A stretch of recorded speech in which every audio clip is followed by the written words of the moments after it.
नमस्कार, स्वागत है आपका आवाज़ अड्डा स्पेशल में। और स्पेशल इसलिए मैं कह रहा हूं क्योंकि अब बजट की शुरुआत हो चुकी है, उसकी बातचीत शुरू हो चुकी है, कंसल्टेशन शुरू हो चुके हैं। तो हमको, आपको, सबको ये जानने में बड़ी दिलचस्पी होती है कि इस बार बजट में क्या हो सकता है। क्या हमें टैक्स छूट में कुछ मिलेगी राहत? क्या महंगाई कम करने के कुछ ऐसे उपाय सरकार करेगी? क्या नए प्रोजेक्ट्स आ सकते हैं? तो देश को, बाज़ार को, इकोनॉमिस्ट को, हम सबको ये जानने की दिलचस्पी रहती है कि इस चैलेंजिंग टाइम में इस बार बजट में क्या हो सकता है, हमारे लिए क्या हो सकता है, इंडस्ट्री के लिए क्या हो सकता है। तो इसी को आज हम समझने की कोशिश करें, क्योंकि कुछ बड़े इंडस्ट्री चैम्बर्स ऑलरेडी कंसल्टेशन कर रहे हैं एफएम के साथ, और कुछ चीज़ें उससे हमको निकल के आ रही, पता भी चल रही हैं।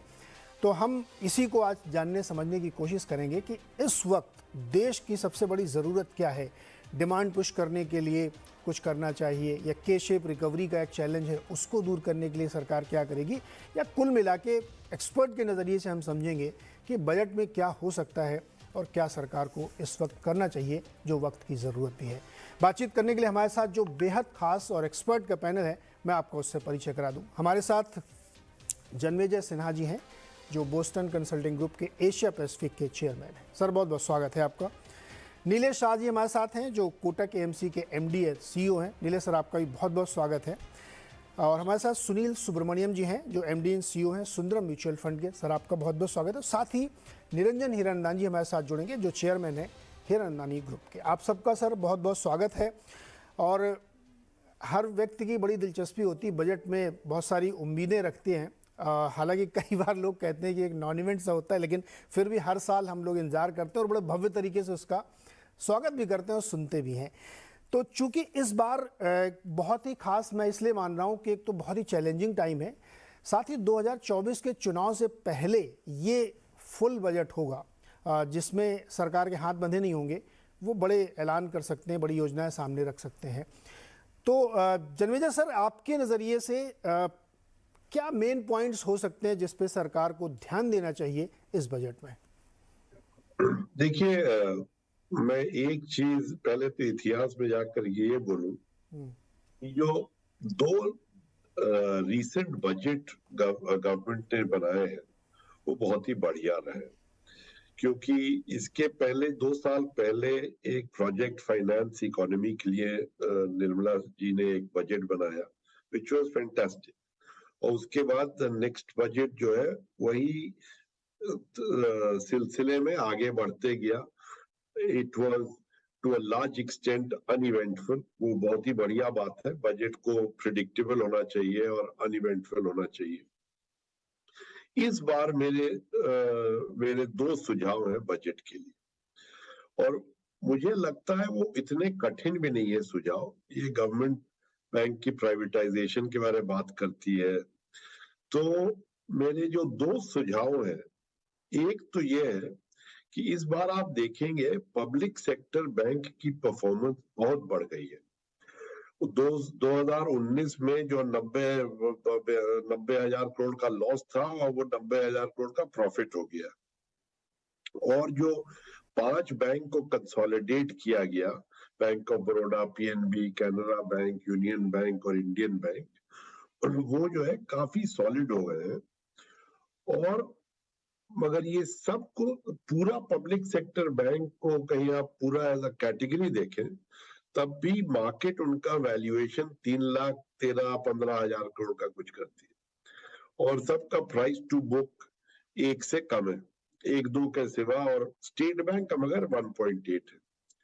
तो क्या कर सकते हैं हम लोग कि ये पब्लिक सेक्टर बैंक्स के प्राइस टू बुक बिलो 1 से 1.8 तक तो आ जाए। प्राइवेट बैंक के 3 से ऊपर है काफी के। कहीं ये हो तब जो है बैंक का ये जो गवर्नमेंट का जो स्टेक है, ये 6,50,000 करोड़ हो जाएगा। और फिर कहीं इन लोग खाली वो 5 कंसोलिडेटेड बैंक्स में कहीं 49% तक ले आए, तो 1,50,000 करोड़ इस साल उनको मिल जाएगा।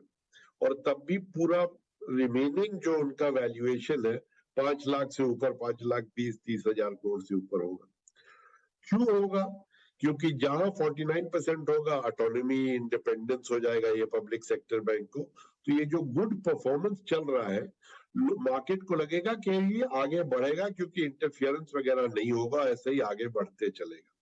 और उसके बाद 5% का ही डाइवेस्ट करते हैं 30% तक, तो गवर्नमेंट सिंगल लार्जेस्ट ओनर भी रहेगा, कंट्रोल भी रहेगा, मार्केट को भी कॉन्फिडेंस होगा कि ये बैंक अच्छे से चलेंगे, तो उनका वैल्यूएशन बढ़ते जाएगा।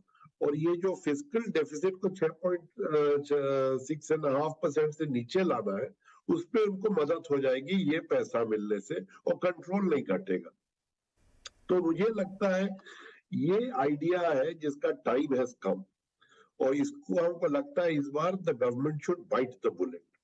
और दूसरा मेरा सुझाव ये है कि एक डीएफआई नेट जीरो के लिए बनाना चाहिए गवर्नमेंट को, जैसे नैपफिड बनाया गया, और उसको कुछ कंसेशंस भी मिलना चाहिए, सो दैट ये ट्रांजिशन में कुछ सपोर्ट मिल जाए इंडस्ट्री। जी, लेकिन जन्मेजय सर, क्या इस चुनावी मौसम वाले बजट में, जो कि 24 की तैयारी के तौर पे भी मैं देख रहा हूँ, सरकार कड़े फैसले लेगी या एक पॉपुलिस्ट मेजर की तरफ जाएगी? ये 1,50,000 करोड़ लेने में उनको क्या तकलीफ है? सर, बड़ा विरोध हो रहा था, लोग कह रहे थे कि बैंकों के साथ छेड़छाड़ मत करें। तो बैंक को बोल रहे हैं कि प्राइवेटाइज करने के लिए तैयार है। प्राइवेटाइज करने में तो खूब विरोध होगा। सिंगल लार्जेस्ट, तब भी बैंक जो है, देखिए अभी तब भी बैंक में कंट्रोल उनका उदय कोटक से ज्यादा रहेगा, कोटक बैंक। तो पूरा 26% आरबीआई प्राइवेट बैंक्स को कंट्रोल करने देता है, यहाँ पर तो 49% रहेगा। तो बताइए, पूरा कंट्रोल रहेगा, सिंगल लार्जेस्ट ओनर रहेंगे, स्टेट बैंक को मेजॉरिटी कंट्रोल करेंगे, और 1,50,000 करोड़ पॉकेट में लेके घूमेंगे।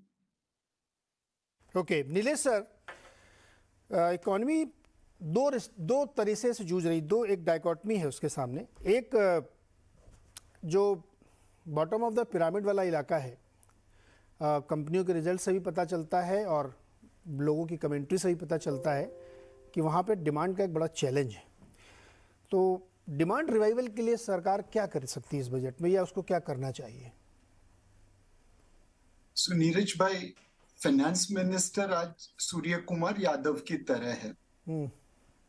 जब बल्लेबाजी करने उतरते हैं तो लोगों की उम्मीदें बहुत ज्यादा है। तो एक इस बजट में हमें उन उम्मीदों पे खरा उतरना है। एंड जैसा आपने कहा कि क्लियरली जो lower bottom of the pyramid लोग हैं, उनको डिमांड में हमें सहायता करनी है। ये दो तरीके से हो सकती है। एक, सरकार खर्चा करे इंफ्रास्ट्रक्चर के ऊपर। पिछले 3-4 सालों से निवेश का जिम्मा सरकार ने प्राइवेट सेक्टर से ज्यादा लिया है। इस साल भी वह आगे बढ़ाना बहुत जरूरी है। दूसरी चीज है, जैसे सब्सिडी है फूड फर्टिलाइजर, ये विपरीत संजोगों के वशात हमने चालू की, अब उसे भी मेंटेन करना जरूरी है। तीसरा, हमने एक क्रेडिट गारंटी स्कीम चालू की थी एमएसएमई के लिए कोविड के समय में, उसके रिजल्ट बहुत अच्छे आए हैं। इस बजट में एक हम बॉटम ऑफ द पिरामिड लोगों के लिए एक क्रेडिट गारंटी स्कीम चालू कर सकते हैं, जिसे माइक्रो फाइनेंस इंस्टीट्यूशन के जरिए लोगों तक पैसा पहुंचा जा सके और उससे वो उद्योग करके अपना ग्रोथ या जीवन निर्वाह कर पाएंगे। दूसरा, इंफ्रास्ट्रक्चर में इन्वेस्टमेंट चालू रखिए, और तीसरी जो सब्सिडी जरूरी है उसे चालू रखिए। ये तीनों के कॉम्बिनेशन से बॉटम ऑफ द पिरामिड में जो लोग होंगे उनको सपोर्ट मिलेगा, और वह कंजम्पशन के जरिए ग्रोथ को और बढ़ावा दे पाएंगे। जी नीलेश सर, लेकिन ये प्रयास